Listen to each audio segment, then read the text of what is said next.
Hello दोस्तों, UPSC ज्ञानदायिनी में आप सभी का स्वागत और अभिनंदन है। मैं नेहा प्रयागराज से आप सभी को मेरा बहुत बहुत नमस्कार। आप सभी दोस्तों को मेरी तरफ से गणेश चतुर्थी की ढेर सारी शुभकामनाएं। और आपके जीवन में भी गणपति बप्पा ऐसा मौका लाएं जीवन में कि जल्दी से जल्दी नौकरी पाएँ, फिर आप भी गणपति बप्पा को बैठाएं, फिर उनका विसर्जन करें। ये सारी चीज़ें तब होती हैं जब नौकरियां होती हैं, तब सारा खेल पैसों का होता है।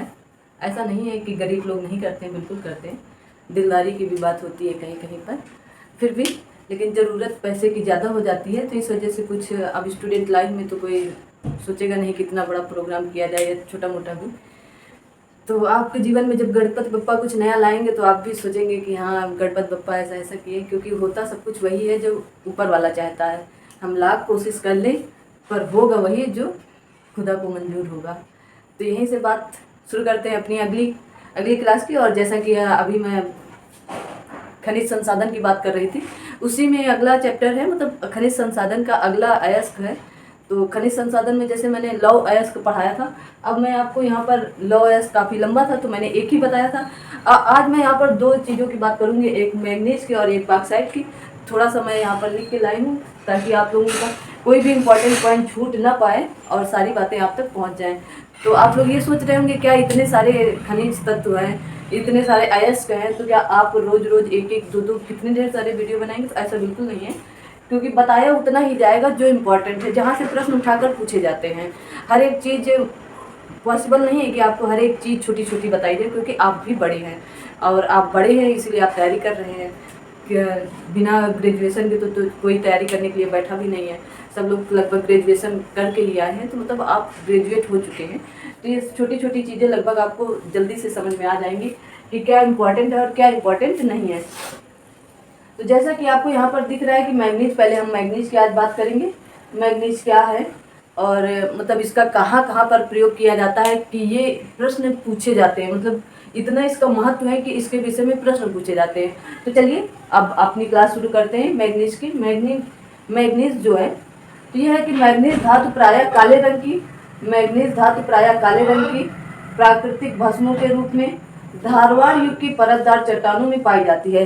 जैसा कि मतलब ज़्यादातर जैसे लौह अयस्क भी आपका धारवाड़ चट्टान में पाई गई थी, आपका जैसे मैंगनीज देख रहे हैं ये भी धारवाड़ चट्टान में पाई जाएंगी आपकी। तो इस कारण आपको मतलब बहुत ज़्यादा याद करने के लिए बहुत ज़्यादा जद्दोजहद नहीं करनी पड़ेगी। आप जैसे धारवाड़ युग की परतदार चट्टानें याद कर लिए कि धारवाड़ युग में ही पाई जा रही हैं। बहुत सारे ऐसे अयस्क हैं जो सिर्फ धारवाड़ में, मतलब धारवाड़ क्षेत्र के आसपास पाए जाते हैं। तो उसमें उसे आप जैसे याद करेंगे कि ये धारवाड़, तो जैसे लौह अयस्क का भी हिस्सा धारवाड़ से था। आगे जैसे इसमें दिया सबसे अधिक लोहा इस्पात उद्योग में होता है। क्या होता है? मैंगनीज का उपयोग होता है। तो जो लोहा उद्योग होता है उसमें सबसे ज़्यादा क्या होता है? मैंगनीज का उपयोग होता है। मैंने जैसे बताया था कि लौह अयस्क में बहुत ढेर सारी अशुद्धियाँ पाई जाती हैं। आपके सामने जो लोहा प्रस्तुत होता है, मतलब जैसे आप कोई भी सामान लोहे की लाए या आप लोहा ही लेने गए तो वो शुद्ध होता है, उससे पहले उसमें बहुत ढेर सारी अशुद्धियाँ होती हैं। उन अशुद्धियों को हटाने के लिए, उन्हें समाप्त करने के लिए मैंगनीज जैसे कई अयस्क प्रयोग में किए जाते हैं, ताकि उनकी कुछ अशुद्धियाँ हट जाए और आपके सामने शुद्ध लोहा पहुँचे। ठीक है, तो उसके बाद आता है कि लोहा इस्पात उद्योग में होता है। फिर आता है अन्य उपयोग, जैसे जंगरोधी। आप जानते हैं कि लोहे में जंग लगती है, तो मैंगनीज का प्रयोग किया जाता है जिस कारण से उसमें जंगरोधी रहे। वो जंगरोधी इस्पात बनाने, शुष्क बैटरी, जैसे आपकी बैटरी होती है, अब आप वो वाली बैटरी मत सोचिएगा, जैसे जो शुष्क बैटरी मतलब जो सूखी बैटरी होती है, जैसे आपके सेल वगैरह होते हैं, तो उसमें मैंगनीज का प्रयोग किया जाता है। ये आप छोटी छोटी बातें याद रखेंगे। मतलब हर एक चीज़, हर एक पॉइंट, हर एक स्टेप याद नहीं हो सकता है। यहाँ पर ये कंप्यूटर नहीं बसा है, लेकिन कॉमन सेंस लगाएंगे आप। जैसे कि कौन सी शुष्क बैटरी होंगी, तो आपको ये बात पता होगा उसकी शुष्क बैटरी मतलब सूखी बैटरी होंगी। तो जो सूखी बैटरी होंगी, तो आपके इन्वर्टर वगैरह की तो बैटरी होंगी नहीं, उसमें तो पानी भरा जाता है, उसका अलग से पानी आता है, तो वो तो होगी नहीं। तो शुष्क बैटरी का मतलब जो सूखी बैटरी होगी, जैसे आपकी सेल हो गई। ठीक है ना। रंग बनाने में भी मैंगनीज का प्रयोग किया जाता है। कुछ ही किया जाता है, परंतु किया जाता है। ये नहीं मायने रखता है कि बहुत मात्रा में किया जाता है कि थोड़ी मात्रा में, लेकिन किया जाता है। ठीक है। कांच उद्योग जो आपका है, जैसे चूड़ी, कांच से चूड़ी बनती है, आपका शीशा बनता है, बहुत ढेर सारी आपके दरवाजे अब कांच के बनने लगे हैं, तो वो सारे जो कांच उद्योग है तो वहाँ पर भी मैंगनीज का प्रयोग किया जाता है। ब्लीचिंग पाउडर, सबसे इम्पॉर्टेंट पॉइंट आपका यहीं पर आता है कि ब्लीचिंग पाउडर में भी मैंगनीज का प्रयोग किया जाता है। ये पॉइंट आप नोट कर लेंगे, मतलब याद कर लेंगे किसमें, कि ब्लीचिंग पाउडर में भी मैंगनीज का प्रयोग किया जाता है। क्या किया जाता है? मैंगनीज का प्रयोग। कीटनाशक या कीटाणुनाशक दवाएं, जितनी भी कीटाणुनाशक दवाएं होती हैं उनमें भी मैंगनीज का प्रयोग किया जाता है। अब अगर ये आप छोटी छोटी बातें याद रखेंगे, दिमाग में थोड़ा सा रखेंगे, जैसे आप कुएं पर ब्लीचिंग पाउडर डालते हैं ना कुएं पर, तो उसमें मैंगनीज का प्रयोग होता है। और ब्लीचिंग पाउडर कुएं पर क्यों डाला जाता है? क्योंकि कीटाणुओं को हटाने के लिए। ठीक है। चीनी मिट्टी, चीनी मिट्टी के जो बर्तन आप बनते हैं, चीनी मिट्टी के बर्तन आप जानते होंगे कि चीनी मिट्टी के बर्तन आजकल तो ट्रेंड चल रहा है। चीनी मिट्टी के बर्तन, चीनी मिट्टी की बोतल लेकर लोग पानी के लिए रखते हैं। तो ऐसे अब मतलब वो कहते हैं ना, धीरे धीरे वो युग फिर से घूम टहल कर आने वाला है जो बीत चुका है। ठीक है। चीनी मिट्टी के बर्तन में मतलब आपका मैंगनीज का प्रयोग किया जाता है। चमड़ा में आपका मैंगनीज का प्रयोग किया जाता है। माचिस बनाने में आपका मैंगनीज, माचिस उद्योग जो है वहाँ पर भी मैंगनीज का प्रयोग किया जाता है। आपका पॉटरी, मतलब जो पॉटरी है उसका मतलब होता है कि जो आपके मिट्टी के बर्तन होते हैं, मिट्टी के बर्तन बनाने में भी मैंगनीज का प्रयोग किया जाता है। पेंट बनाने में भी मैंगनीज का प्रयोग किया जाता है। पेंट में जो खुशबू आती है, एक अलग प्रकार की खुशबू आती है, तो उसमें मैंगनीज पड़ा होता है। ईंट बनाने में भी मैंगनीज का प्रयोग किया जाता है। ये सारी चीज़ें आपको, जो पक्की ईंटें बनाई जाती हैं वो उसमें मैंगनीज का प्रयोग किया जाता है। तो इन्हें कैसे याद करेंगे? आप कहेंगे आप तो ढेर सारा बता दी, कैसे इन्हें याद करेंगे? हाँ बिल्कुल, मैं इनमें थोड़ा थोड़ा सा आपको हिंट बताती हूँ। जैसे जंग रोधी इस्पात हो गया, तो आपको पता ही है कि लोहे में जंग लगती है और बिना मैंगनीज के लोहा अधूरा है। जब तक जहाँ लोहा होगा वहाँ मैंगनीज जरूर होगा। तो आप इसे ऐसे को रिलेट कर सकते हैं कि जंग रोधी मतलब लोहा इस्पात में इसका प्रयोग होगा ही होगा। लोहा इस्पात शुष्क बैटरी में, अब शुष्क बैटरी में लोहे का प्रयोग होता है लगभग, बिना लोहे के तो शुष्क बैटरी बन नहीं, आप कागज की तो बैटरी बना नहीं सकते, चाहे थोड़ा सा ही लोहा प्रयोग किया जाए। आप जैसे सेल लाते हैं, आप मान लीजिए आपके पास घड़ी का सेल है, तो उसके दोनों पॉइंट में जो इधर इधर पॉइंट होते हैं वहां पर क्या लगा रहता है? लोहा लगा रहता है। ठीक है ना?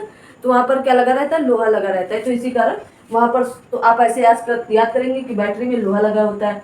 रंग में लगभग क्या पाया जाता है? कांच पाया जाता है ना, कांच पाया जाता है ना, कि वो कई प्रकार के रंग होते हैं, लेकिन कुछ लोग कहते हैं कि जिस रंग में कांच पड़ा हो उसे नहीं यूज करना चाहिए। तो आप कांच उद्योग और रंग एक साथ याद कर सकते हैं कि रंग में कांच पड़ा होता है। फिर आता है ब्लीचिंग पाउडर। अब ब्लीचिंग पाउडर जो होता है तो आप इसे याद करेंगे कीटाणु। अब ब्लीचिंग पाउडर में तो लोहा का कहीं प्रयोग है नहीं, परंतु हाँ जैसे लोहे में पानी पड़ता है तो जंग लग जाती है। जंग लोहे में कब लगती है? तो जरूरी नहीं सिर्फ पानी पड़ने से जंग लोहे में नहीं लगती है। ये बात आप यहाँ थोड़ा सा समझ लीजिएगा। जैसे आप लोहा पड़ा है छत पर और सिर्फ उस पर पानी पड़े और उस पर ऑक्सीजन ना आए तो वहाँ पर जंग फिर नहीं लगेगी। लोहे पर जो जंग लगती है उसमें दो कारण, एक तो पानी का और एक ऑक्सीजन का। जब दोनों चीजें आपस में मिलती है तो उसमें जंग पैदा कर देती है। ठीक है, ऐसे समझ लीजिए मोटी सी बात। कीटाणुनाशक दवाइयाँ, अब कीटाणुनाशक दवाइयाँ जो जैसे आप मच्छर, कीटाणु है, मच्छर हो गया, मक्खी हो गया, इन्हें नष्ट करने के लिए जो भी पाउडर या जो भी स्प्रे यूज करेंगे आप, उसमें लगभग मैंगनीज रहता है। या और भी कीटाणु, जरूरी नहीं यही है, बहुत ढेर सारे, मैंने ऐसे छोटे स्तर पर आपको बता दिया। चीनी मिट्टी के बर्तन मैंने बता ही दिया आपको। चमड़ा उद्योग में आप भी लोहे, मतलब चमड़ा में भी लगभग लोहे का प्रयोग होता है कहीं ना कहीं। जैसे आप चमड़े का जूता पहनते हैं तो वहाँ पर कीली जरूर नीचे लगी होती है, तो आप वहाँ से कुछ ना कुछ ट्रिक बनाकर याद कर सकते हैं। माचिस उद्योग, तो माचिस उद्योग में तो कहीं लोहे का प्रयोग नहीं, तो आप इसे भी याद करेंगे। माटी के बर्तन जो बनाए जाते हैं उसमें भी कहीं लोहा नहीं। पेंट भी आपको याद करनी, ईंट भी आपको याद करनी पड़ेगी। तो ये कुछ चीज़ें आपको, सारा कुछ दिमाग में बिल्कुल नहीं खचर पचर रखना है, लेकिन कुछ चीज़ें आपको, जैसे ये चीज़ें 2-3 बार जैसे आप पढ़ लेंगे या देख लेंगे तो आपको बैठ जाएंगी कैसे कैसे इन्हें करना है। फिर आगे लिखा है कि मैग्नीज भारत की धारवाड़ शैलों में प्राकृतिक ऑक्साइड के रूप में मिलता है। ये पॉइंट समझना बहुत ही इंपॉर्टेंट है, पर इसमें मतलब जैसे लिखा वैसे ही समझना आपके लिए इंपॉर्टेंट है, क्योंकि इसमें कुछ और हम बताएं ये तोड़ ही नहीं सकते। मैग्नीज भारत की जो धारवाड़ शैलों में प्राकृतिक ऑक्साइड के रूप में मिलता है। मतलब मैग्नीज जो है प्राकृतिक ऑक्साइड है। ठीक है, ऐसे धारवाड़ शैलों में प्राकृतिक ऑक्साइड के रूप में मिलता है। इसके जो प्रमुख अयस्क हैं, तो प्रमुख अयस्क में जो आपको इम्पोर्टेंट लगे वो तो मैं बता ही दे रही हूँ कि कौन कौन से इम्पोर्टेंट हैं। इसमें जैसे 4-5 हैं अयस्क इसके, लेकिन काफ़ी मतलब कठिन है, इनको याद करना भी थोड़ा सा मुश्किल है, पर आप याद करेंगे तो हो सकता है याद हो जाए। परंतु इसमें जो 3 हैं तो ये तो काफ़ी इम्पॉर्टेंट है, लेकिन कई ऐसे हैं जो काफ़ी कठिन है। अभी तक एग्जाम में एक आध बार ही पूछा गया है, लेकिन इसमें से 2 ब्रोनाइट आपका, जैसे इसको मार्क कर लीजिएगा, ब्रोनाइट आपका इम्पॉर्टेंट है, मैग्नेटाइड आपका इम्पॉर्टेंट है। मैंने कल बताया था जहाँ लौह अयस्क होगा वहाँ मैग्नेटाइड होगा ही, लौह अयस्क में मैग्नेटाइड ही है। रोडोक्रोसाइट आपका इम्पॉर्टेंट है, साइलोमैलिन आपका इम्पॉर्टेंट है। अब इम्पॉर्टेंट तो सारे ही हैं, लेकिन ये कुछ ज़्यादा ही इम्पॉर्टेंट है। पर आपका पायरोल्यूसाइट इतना इम्पॉर्टेंट नहीं है, परंतु आप दिमाग में अगर रखेंगे तो अच्छी बात है। पर आपको पायरोल्यूसाइट, साइलोमैग्नीन, ब्रोनाइट, मैग्नेटाइट, रोडो ऐसे आप याद कीजिए, रोडोक्रोसाइट, ठीक है। ये 5 हैं, परंतु आप ये 3 नीचे के याद कर लेंगे तो इतने में भी आपका काम चल जाएगा, ठीक है। ये 2 इतने इम्पोर्टेंट नहीं है, लेकिन याद कर लेना। मैग्नीज में सिलिका, चूना, एल्यूमिना जो है वो एल्युमिनियम नहीं है। एल्यूमिनियम होता है, एल्यूमिना जो है, एल्युमिनियम पहले मतलब बाद में बनता है। एल्यूमिना उसका अशुद्ध रूप है। जैसे आप शुद्ध एल्युमिनियम के बर्तनों में खाना बनाते हैं तो वह एल्यूमिना है, इसका शुद्ध रूप है, ये अशुद्ध रूप है। इसमें ढेर सारी अशुद्धियाँ पाई जाती है, फिर इसमें ढेर सारी अशुद्धियाँ पाए जाने के कारण फिर इसको शुद्ध किया जाता है, तो ये एल्यूमिनियम का रूप ले लेता है। क्या ले लेता है? एल्यूमिनियम का रूप ले लेता है। मैग्नीशिया है आपकी, क्या है? मैग्नीशिया है, तथा फास्फोरस जैसे अशुद्धियाँ होती हैं। क्या होती हैं? तथा फास्फोरस जैसे अशुद्धियाँ इसमें पाई जाती हैं, ठीक है ना। क्या पाई जाती हैं? तो आप जैसे देख लीजिएगा, मैग्नीज में सिलिका, चूना, एल्यूमिना, मैग्नीशिया तथा फास्फोरस जैसे अशुद्धियाँ होती हैं। अब इसके आगे हम बताएंगे कि इतनी बात आप मैग्नीज के बारे में जान गए। इसके बाद मैं ये बताऊंगी कि ये किस राज्य में कितना पाया जाता है, यही इम्पोर्टेंट है, बस इतना ही पूछा जाता है। इसमें बस 2 या 3 पॉइंट आपको याद करने हैं कि मैग्नीज जो है धारवाड़ चट्टानों से, मतलब धारवाड़ चट्टानों में पाई जाती है आपकी। मैग्नीज के जो अयस्क हैं तो आपका जैसे ब्रोनाइट हो गया, मैग्नेटाइट हो गया, और आपका रोडोक्रोसाइट हो गया आपका, साइलोमैलिन हो गया। ये 3-4 आप याद कर लेंगे अयस्क, बस ये इंपॉर्टेंट है। मैग्नीज जो है इसमें सिलिका, चूना, फास्फोरस, एल्यूमिनियम नहीं, एल्यूमिना पाया जाता है, जैसी अशुद्धियाँ होती हैं, ठीक है ना। इसके विषय में जानने के बाद हम आते हैं, बात करते हैं किस बात की, कि ये किस किस राज्य में कितना लगभग पाया जाता है। बस मोटा मोटा इसके बारे में जानेंगे, तो इसके बाद आपको हम ले चलते हैं बाक्साइड की तरफ। तो पहले आप इन्हें जान लीजिएगा कि भारत में काफ़ी महत्वपूर्ण है। मैग्नीज जो है ये भारत में काफ़ी महत्वपूर्ण है, इसलिए इसे जानना आपके लिए बेहद ज़रूरी हुए। तो जैसे मैग्नीज का मुख्य भंडार कहाँ पर पाया जाता है, तो उड़ीसा में पाया जाता है। मुख्य भंडार आपका कहाँ पाया जाएगा? उड़ीसा में पाया जाएगा। आपका मुख्य भंडार उड़ीसा में है, और आपका लौह अयस्क का भी उड़ीसा में ही था। तो क्या करेंगे? मुख्य भंडार उड़ीसा में है। अतिरिक्त इसके कई जगह है, जैसे मध्य प्रदेश, महाराष्ट्र, कर्नाटक, आंध्र प्रदेश, मतलब थोड़ा थोड़ा लगभग सब जगह पाया जाता है, मतलब कई राज्यों में पाया जाता है। तो मुख्य क्या है? मैग्नीज का जो भंडार है, मैग्नीज का मुख्य भंडार कहाँ पाया जाता है? तो उड़ीसा में पाया जाता है। कहाँ पाया जाता है? उड़ीसा में पाया जाता है। अब आप कहेंगे उड़ीसा में कहाँ कहाँ पाया जाता है, तो आइए वो देखते हैं कि आपका उड़ीसा में कहाँ पाया जाता है। और कुछ मात्रा में, जैसे अल्प मात्रा में आपके पश्चिम बंगाल, झारखंड, ये इन राज्यों में पाया जाता है। पश्चिम बंगाल, झारखंड, गुजरात, राजस्थान में भी पाया जाता है, लेकिन थोड़ा कम मात्रा। लेकिन जैसे मैंने बताया, उड़ीसा, महाराष्ट्र, मध्य प्रदेश, कर्नाटक, यहाँ पर कुछ ज़्यादा ही पाया जाता है, ठीक है ना। तो आगे बात करते हैं कि उड़ीसा में कहाँ कहाँ पाया जाता है। तो आप ऐसे डाल लीजिए उड़ीसा, क्या डालेंगे? उड़ीसा डालेंगे, और उसके आगे जितने भी पॉइंट इसके विषय में है तो लिख लीजिएगा।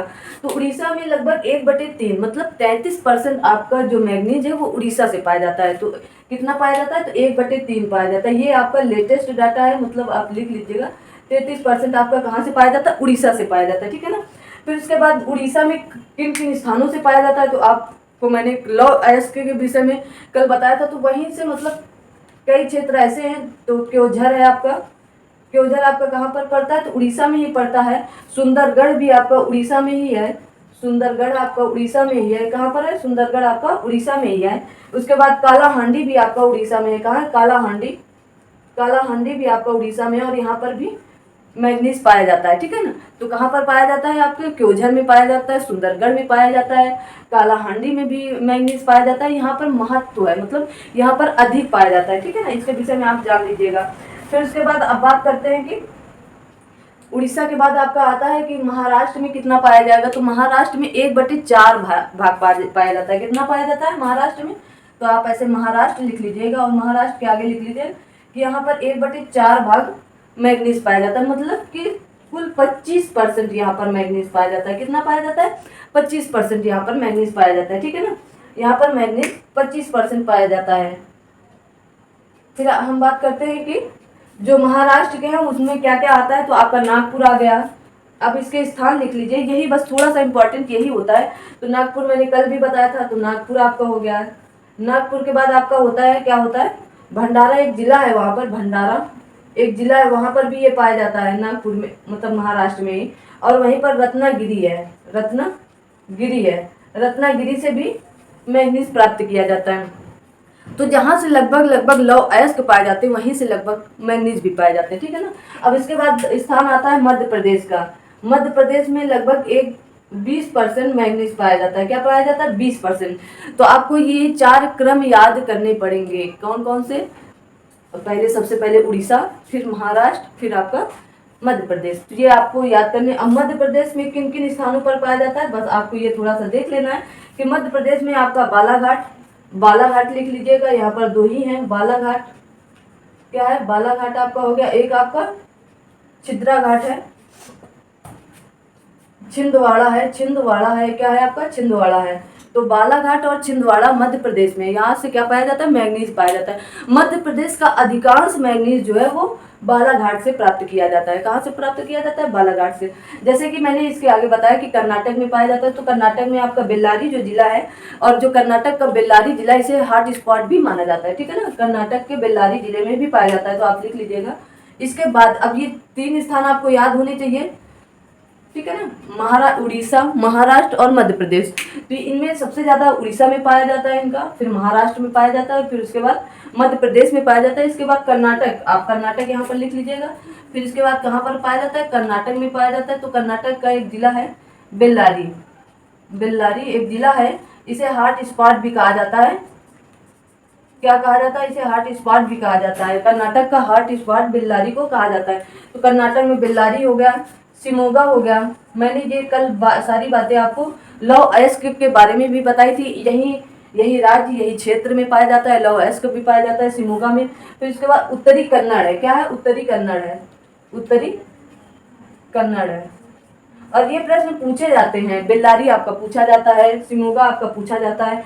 यहाँ पर जैसे मैंने बताया कि बालाघाट एमपी का और छिंदवाड़ा, ये बहुत ही इंपॉर्टेंट है ये दोनों पॉइंट, क्योंकि मध्य प्रदेश का जो भी प्रश्न बनता है लगभग पेपर में 1-2 जरूर पूछा जाता है। तो ये बात हो गई आपकी कहाँ की, मैग्नीज की बात हो गई। अब मैग्नीज में सबसे पहले आप देखेंगे कि भंडारण सबसे ज़्यादा कहाँ पर है, भंडारण और उत्पादन कहाँ पर ज़्यादा है। बस ये 2 पॉइंट आपके बचे हैं, आप वो 2 पॉइंट भी लिख लीजिएगा। फिर उसके बाद हम लोग बात करेंगे बॉक्साइट की, ठीक है। तो आप लिख लीजिएगा कि भंडारण, मैग्नीज में संचित भंडारण कौन कौन से हैं, तो उसके बारे में आप जान लीजिएगा। एक सेकेंड,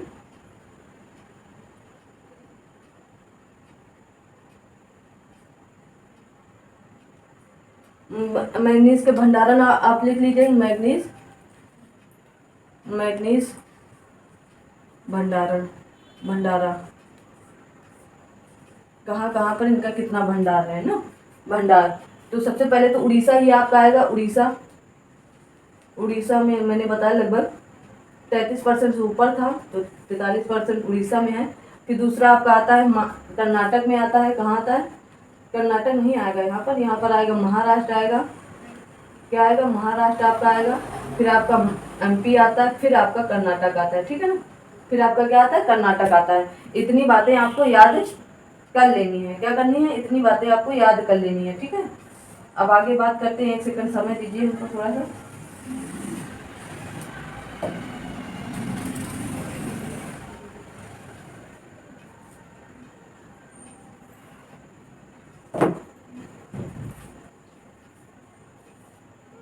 तो मैंगनीज का भंडारण क्योंकि आपको कोई भी पॉइंट गलत ना जा पाए, वही मैं सर्च कर रही थी, क्योंकि मैंने जो पढ़ा है वो सही है कि नहीं। तो आपका उड़ीसा है, उड़ीसा के बाद यहाँ पर कर्नाटक है। क्या है? उड़ीसा है, फिर कर्नाटक है। भंडारण में आपका क्या आएगा मैंगनीज में?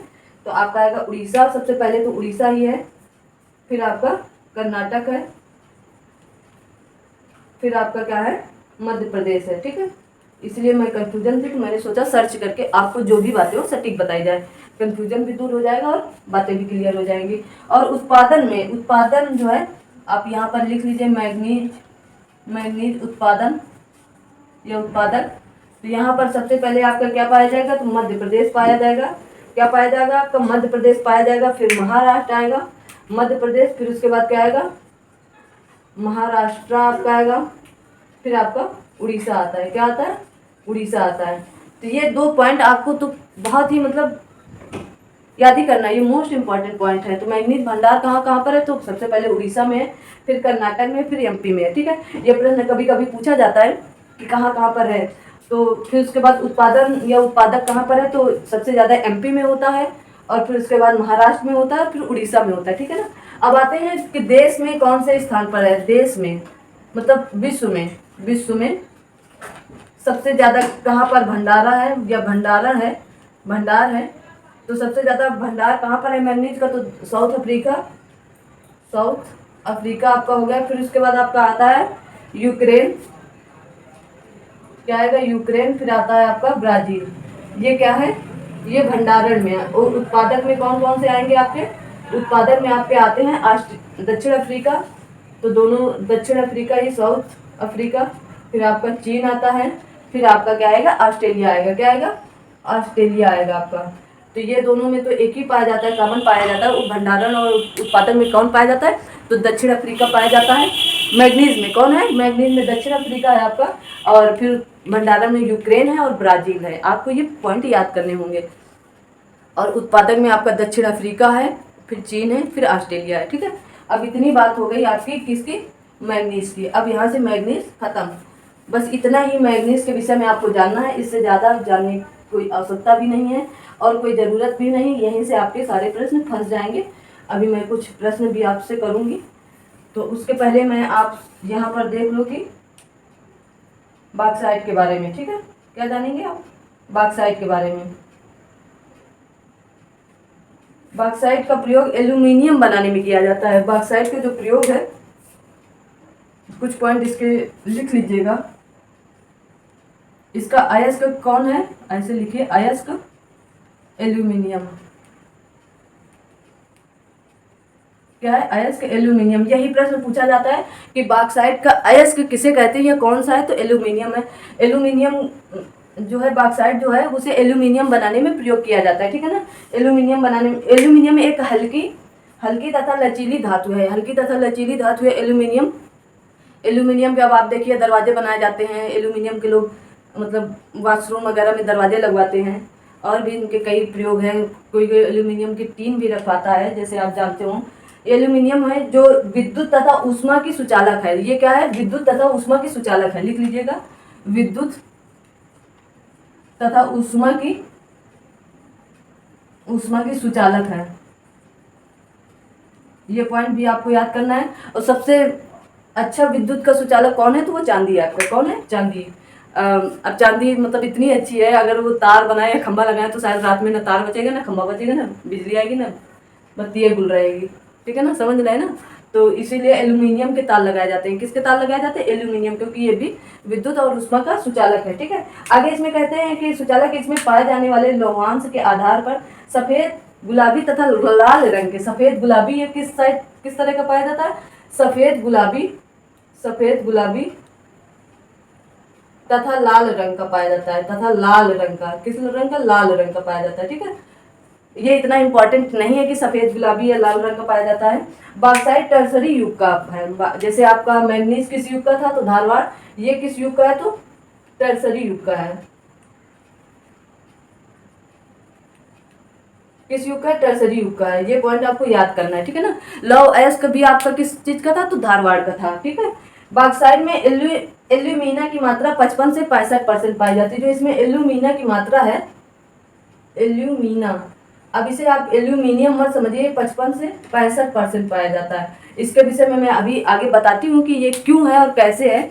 जैसे आप 3 टन जब बॉक्साइड, जैसे 3 टन लिए, 3 टन बॉक्साइड, आप ऐसे जान लीजिएगा मोटा मोटा 3 टन बॉक्साइड लिए आप, मान लीजिए 3 टन बॉक्साइड लिए।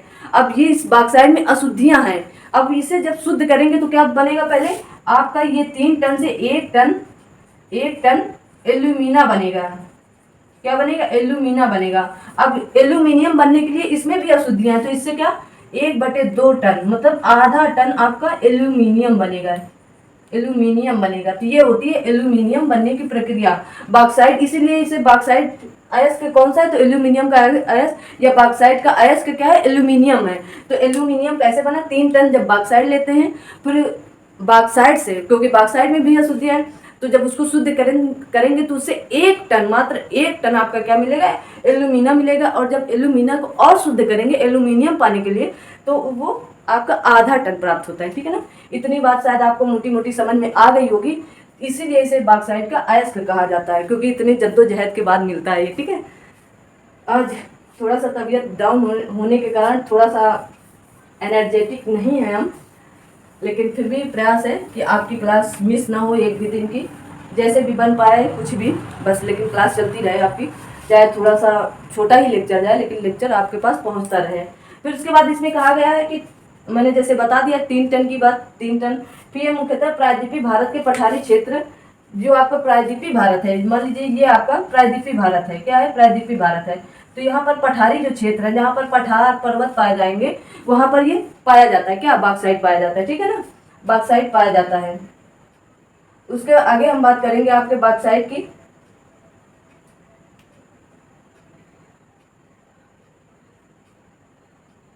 भारत में उड़ीसा, फिर बात वहीं आ गई, भारत में उड़ीसा, गुजरात, ये जो तटीय इलाके हैं आपके, ये जो तटीय समुद्र के तटीय इलाके, यहाँ पर ये ज़्यादा पाया जाता है बॉक्साइट। तो भारत के उड़ीसा, गुजरात, महाराष्ट्र, आंध्र प्रदेश के पूर्वी घाट या पूर्वी क्षेत्र में बॉक्साइट के बृहद भंडार, मतलब बहुत बड़े बड़े भंडार या बहुत ज़्यादा भंडार मिलते हैं। ठीक है ना, तो आपको क्या क्रम याद रखा है, उड़ीसा, महाराष्ट्र, आंध्र प्रदेश, ये याद करने हैं। ठीक है, उसके बाद इन्हें साफ करने के लिए इसका उपयोग मशीनरी निर्माण, जैसे चमड़ा, इनका उपयोग कहाँ करेंगे आप, तो जैसे चमड़ा में करेंगे, मशीनरी, चमड़ा जब शुद्ध किया जाता है उसमें करते हैं। पेट्रोल एवं नमक को शुद्ध करने में या साफ करने में किया जाता है। उड़ीसा का काला हांडी तथा, उड़ीसा का क्या आपको याद रखना है, काला हांडी। काला हांडी में आपका लौह अयस्क भी पाया गया था, तो आप ऐसे लिखेंगे उड़ीसा, उड़ीसा में कहाँ पाया जाता है, तो आपका काला हांडी, काला हांडी आपका हो गया। और कौन सा क्षेत्र उड़ीसा का है, तो कोरापुट, क्या लिखेंगे, कोरापुट में पाया जाता है। आपका कोरापुट हो गया, काला हांडी हो गया, आपका बालगीर हो गया, एक स्थान आपका है बालगीर, बालगीर, ये 3 स्थानों पर क्या पाया जाता है, बॉक्साइट पाया जाता है। तो काला हांडी, कोरापुट और बालगीर, इसमें काला हांडी और कोरापुट तो आपको याद ही करने हैं, ये 2 पॉइंट काफ़ी इंपॉर्टेंट है। काला हांडी तो आपको बहुत ही ज़्यादा, मतलब बहुत ज़्यादा बार पेपरों में पूछा गया है या एग्जाम में पूछा गया है, इसकी कोई मतलब लिमिट नहीं है कि कितनी बार पूछा गया और आगे कितनी बार ना पूछा जाए आपका। ठीक है ना, फिर उसके बाद अब बात आती है गुजरात की। फिर उसके बाद लिख लीजिए गुजरात के, क्या लिखेंगे, गुजरात के, तो यहाँ पर मिटाते हैं तब थोड़ा सा लिखते हैं। आपको सारी बातें समझ में आ रही होंगी, और अगर जो चीज़ नहीं समझ में आ रही है तो आप उसे कमेंट करेंगे कि ये बात अभी मुझे समझ में नहीं आई, थोड़ा और अच्छे से बता दीजिएगा, तो मैं उसे क्लियर कर दूंगी। क्योंकि मैंने जैसे बताया कि आज तबीयत खराब होने के कारण थोड़ा सा। फिर आप लिख लीजिए झारखंड में, क्या लिखेंगे, झारखंड के विषय में लिखेंगे, क्या लिखेंगे, झारखंड। तो झारखंड लिखें, झारखंड में आपका पलामू हो गया सबसे इम्पॉर्टेंट, सबसे ज़्यादा झारखंड के पलामू से बॉक्साइट पाया जाता है। सबसे ज़्यादा झारखंड में जितना भी आपको बॉक्साइट मिलेगा वो पलामू में सबसे ज़्यादा मिलता है आपका। पलामू हो गया, लोहरदंगा हो गया, क्या हो गया, इसके बाद आपका लोहरदंगा हो गया, लोहरदंगा या लोहदंगा हो गया, लोहदंगा हो गया आपका। उच्च कोटि का बॉक्साइट यहीं पर पाया जाता है, जो सबसे मैंने बताया ना कि पलामू और लोहरदंगा, झारखंड का जितना भी उच्च कोटि का बॉक्साइट होगा वो यहीं प्राप्त किया जाता है। उसके बाद आप लिख लीजिएगा उड़ीसा, मैंने बता ही दिया। गुजरात लिख लीजिए, गुजरात में भावनगर, गुजरात में कहाँ लिखेंगे, गुजरात में बॉक्साइट कहाँ पाया जाएगा, तो आपका भावनगर है, भावनगर हो गया। भावनगर के बाद आपका पाया जाएगा जूनागढ़। जूनागढ़ एक वहाँ का जिला है जूनागढ़, तो भावनगर और जूनागढ़ में पाया जाएगा। अमरेली भी है। झारखंड में रांची, पलामू, लोहरदंगा हो गया है। और उसके बाद महाराष्ट्र में आपका कहाँ पाया जाएगा? कोल्हापुर, रत्नागिरी, लिख लीजिए महाराष्ट्र वाला। महाराष्ट्र में आपका कोल्हापुर, रत्नागिरी, कोल्हापुर, रत्नागिरी। उसके बाद क्या है? कोल्हापुर, रत्नागिरी, और इतना ही आप याद कर लें। कोल्हापुर, रत्नागिरी, सतारा, सतारा एक वहाँ का स्थान है सतारा। फिर बस इतना। फिर छत्तीसगढ़ में मैंने आपको बताया था सरगुजा, रायपुर, बिलासपुर। सरगुजा, रायपुर, बिलासपुर ये इतने इंपॉर्टेंट नहीं इसलिए मैं नहीं लिखा रही हूँ। मैंने जैसे उड़ीसा आपको बताया, उड़ीसा, झारखंड और महाराष्ट्र, ये 3 ही 4 इंपॉर्टेंट है, उन्हें आप याद कर लीजिएगा, ठीक है। उसके बाद ये भंडारण इनका कहाँ है और उत्पादक कहाँ है, बस इतना आप जान लीजिएगा। फिर इस क्लास को ओवर करते हैं हम लोग। तो बॉक्साइट का जो भंडारण है, बॉक्साइट, तो क्या होगा बॉक्साइट में? तो उड़ीसा होगा। क्या होगा? उड़ीसा है आपका सबसे पहले नंबर पर। फिर उड़ीसा के बाद आपका क्या आएगा? आंध्र प्रदेश। क्या आएगा? आंध्र प्रदेश, फिर गुजरात, ठीक। तो बॉक्साइट में भंडार कहाँ पर है सबसे ज़्यादा? तो उड़ीसा में है, फिर आंध्र प्रदेश में है, फिर गुजरात में है, ठीक है। उड़ीसा, आंध्र प्रदेश, गुजरात। और उत्पादक कहाँ पर है? उत्पादक में भी उड़ीसा, गुजरात, झारखंड। उड़ीसा, गुजरात, झारखंड। तो क्या याद करेंगे? दोनों में उड़ीसा है आपका। तो बॉक्साइट में उड़ीसा है और आपका मैग्नीज में क्या था? साउथ अफ्रीका था। तो दोनों याद करना थोड़ा सा आसान हो जाएंगे कि आपका बॉक्साइट में उड़ीसा भंडार में भी है और उत्पादन में भी है। आंध्र प्रदेश दूसरे नंबर पे है भंडारण में, और गुजरात दूसरे नंबर पे है उत्पादक में। गुजरात यहाँ पर तीसरे नंबर है भंडारण में, और यहाँ पर तीसरे नंबर पे झारखंड है उत्पादक में, ठीक है। तो इतनी बात हो गई। और अब विश्व के विषय में जान लेते हैं सबसे ज़्यादा कहाँ पर पाया जाता है। तो आप सबसे पहले लिखेंगे उत्पादक कहाँ, भंडार कहाँ पर है इसका? तो गिनी आप जानते होंगे, गिनी एक देश है छोटा सा। फिर ऑस्ट्रेलिया आपका है। क्या है? ऑस्ट्रेलिया। उसके बाद आपका क्या है? वियतनाम। ये तीनों चीज आप जान रहे होंगे और इनकी आप राजधानी कमेंट करेंगे। गिनी, ऑस्ट्रेलिया और वियतनाम। अब लिखेंगे आप उत्पादक में सबसे आगे कौन सा है? तो आपका ऑस्ट्रेलिया, चीन, गुयाना। क्या? ऑस्ट्रेलिया, चीन, गुयाना। तो ये याद करेंगे आप। ये आज 2 ही मैं ऐस के लिए हूँ कि मैग्नीज और बॉक्साइट, क्योंकि ये इंपॉर्टेंट है, यहाँ से प्रश्न पूछे जाते हैं। अगली क्लास में 1 2 3 ज़्यादा ले लूँगी ताकि जो कम पूछे गए उनको कई एक साथ मिलाकर पढ़ा दिया जाएगा। लेकिन जो इम्पोर्टेंट है, जिनके विषय में आपको जानना जरूरी हो सकता है, यहाँ से 1 या 2 प्रश्न इसी लेक्चर से, सिर्फ इस लेक्चर से। जो पिछली लेक्चर आपकी लॉ आयस की थी, वहाँ से तो 1 2 प्रश्न हर पेपर में लगभग पूछे ही जाते हैं आपके, लेकिन इस लेक्चर से भी 1 से 2 प्रश्न आपके पेपर में आ जाते हैं। तो आज की क्लास हम लोग यहीं तक रखते हैं, फिर अगली क्लास में बहुत ही जल्द मिलते हैं आपसे। तब तक के लिए आप अपना ख्याल रखिएगा, अपने से बड़ों का ध्यान रखिएगा, अपने से छोटों से प्यार करते रहिएगा, अपनी पढ़ाई को धार देते रहिएगा। पढ़ाई में कोई मतलब लापरवाही मत करिएगा, क्योंकि समय बहुत ही अनुकूल और प्रतिकूल नहीं होता है। किसी के लिए अनुकूल हो गया, किसी के लिए नहीं होता है।